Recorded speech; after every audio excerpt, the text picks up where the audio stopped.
Hello Libra, Sun, Moon, Rising, and Venus signs. Kamusta kayo? Sana po'y nasa mabuti kayong kalagayan. Welcome back po sa Star Tarot.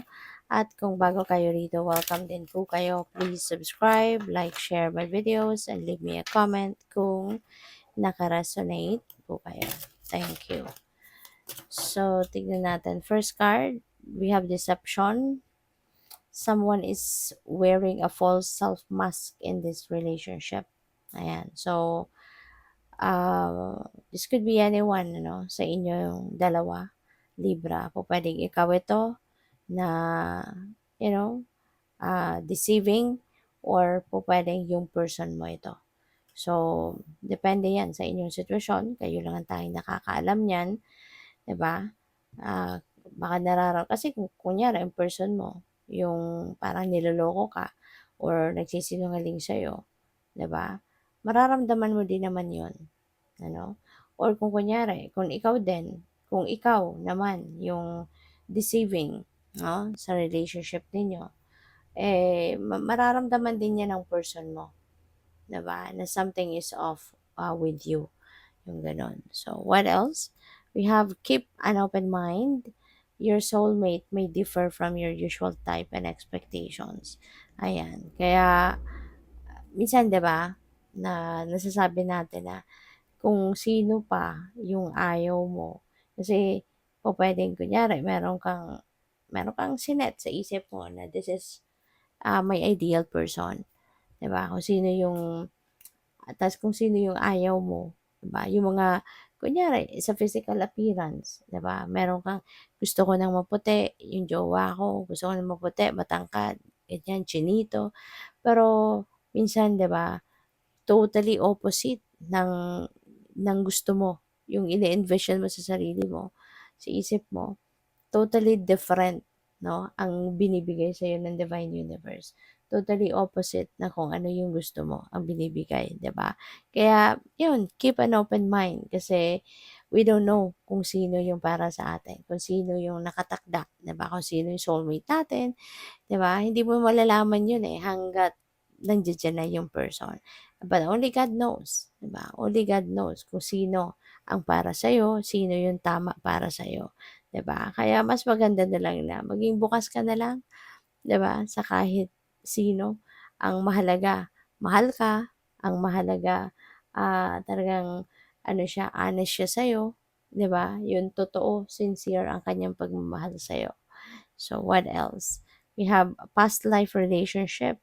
Ayan. So, sabi dito, you have known each other before. So, maaari, no, na kung sino man yung person na ito, pupuwedeng paparating pa lang, kung single ka pa, 'no, pupuwede na yung magiging jowa mo, or kung ikaw naman ay nasa isang relationship na, pupuwede rin na yung taong ito maaaring kilala mo na siya. Ano mo, ramdam mo, or maybe both of you, ramdam ninyo na parang meron na tayong history, 'di ba? In the past. Kasi nga, maaaring kayo ay magkarelasyon na din sa past life ninyo. So, by the way, maraming salamat for subscribing. And if you haven't subscribed yet, subscribe na kayo. And also, maraming salamat din for not skipping the ads. Malaking bagay yan sa akin. And also, please click the join button sa baba ng video kung gusto niyo na mag-join kayo sa membership. Okay? Salamat. So, your next card is 3. So this is a really beautiful energy kasi nagpapakita to na kung sino man sa inyo kunyari ay nasa isang relationship na sa ngayon. Maybe your relationship is leveling up na, no? O pwedeng very stable na kayo, stable na yung inyong relasyon, kaya naman maaaring pinag-uusapan na ninyo ngayon ang pagle-level up.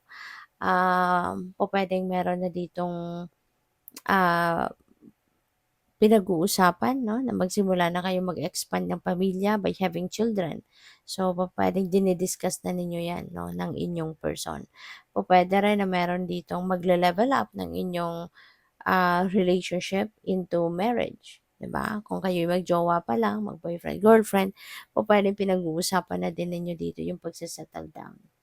So, we have key, ayan. So, kung meron man ditong ano, para sa iba sa inyo na pupuwedeng merong pinagdadaanan na medyo mga pag-aaway, mga ganyan, may hindi pagkakaintindihan.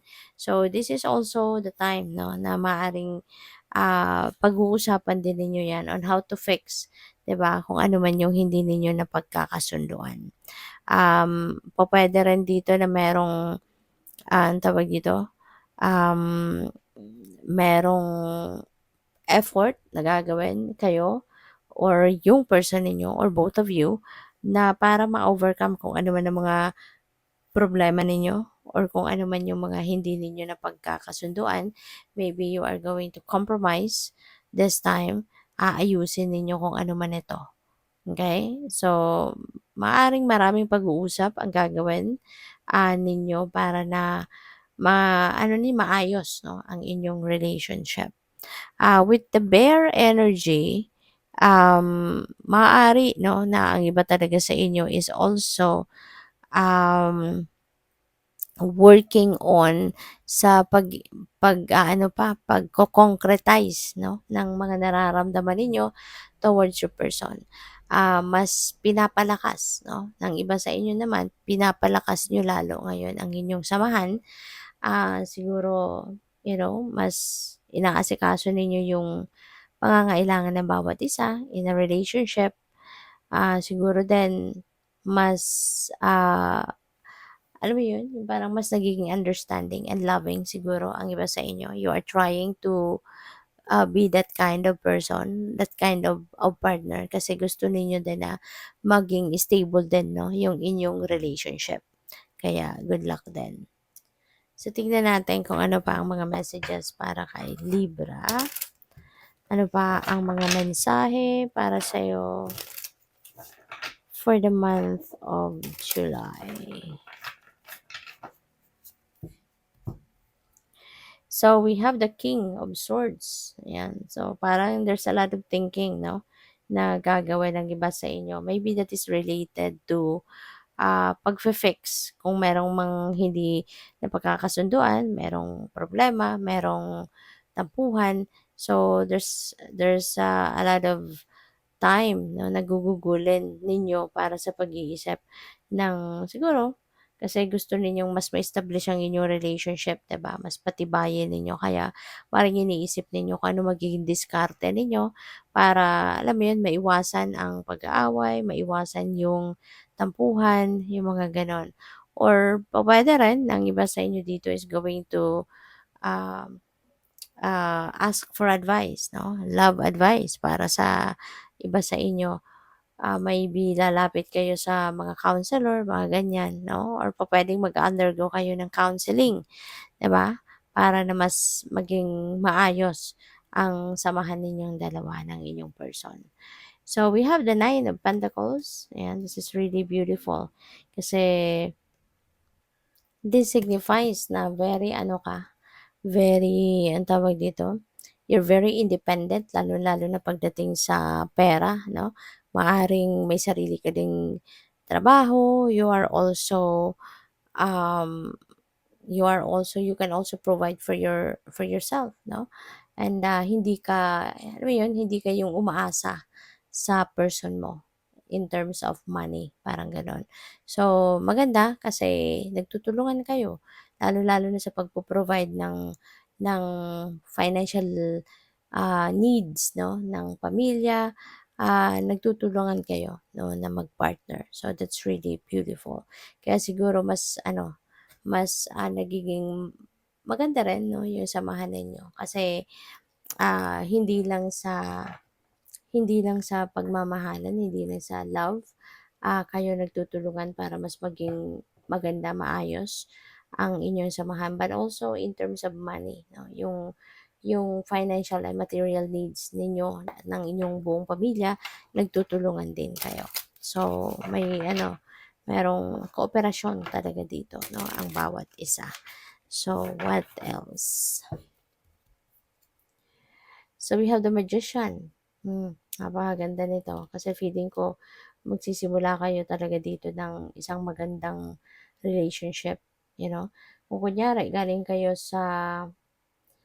galing kayo sa kunyari hindi nga pagkakaintindihan, may away na nangyari, But now you are giving yourselves, you're giving your relationship um, another chance, 'di ba? Yung bang hindi kayo nag-resort sa paghihiwalay, kundi yung away ninyo, dinala ninyo sa isang mas magandang sitwasyon na mas kumbaga na-inspire kayo lalo, 'no, na mas paigtingin ang inyong pagmamahalan, pag-iintindihan, yung understanding and love, yun ang pinairal ninyo rito, you know? Kaya pupuwedeng magsisimula kayo ng bagong chapter sa inyong relationship na ngayon mas magiging aware na kayo sa mga nararamdaman ng bawat isa. Mas magiging sensitive na kayo sa nararamdaman ng bawat isa, you know? So, mas ngayon feeling ko mas magiging matatag pa, you know? Magsisimula kayo dito ng isang relationship na mas magiging matatag kayo, mas matibay ang inyong pagmamahalan at mas malalim, 'no, ang pag-iintindihan. So, good luck. Thank you for watching. Love and light. Namaste.